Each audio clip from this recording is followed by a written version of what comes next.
खेसारी भैया के भी बहुत सारा गाना आप सबके सुने के मिली, एक से एक जबरदस्त सॉन्ग आप सबको मजा आवे वाला बा। आपकी परी आप लोग के उम्मीद बाकी शिकायत दूर हो जाई, आप सब जैसन चाहत नहीं वैसने आई।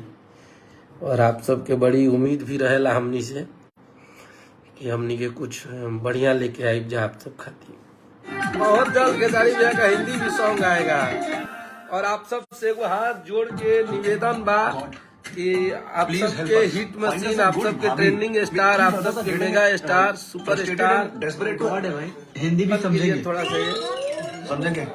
खेसारी भैया के एगो सिनेमा के पोस्टर लॉन्च भइल बा लाडला 2, जो कि आप सब कहिया आवता 14 अगस्त के ट्रेलर आवता होकर।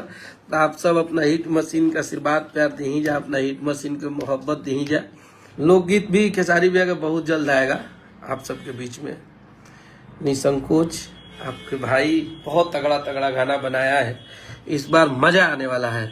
लोकगीत में धुरकुस उड़ी अब की पारी, बहुत तगड़ा तगड़ा गाना। अभी तो सुनला के बाद डमिए एकदम लागत है कि हाँ ये हमारे भाइयों को पसंद है, हमारा भाई इस पे बहुत इंजॉय करेगा सब।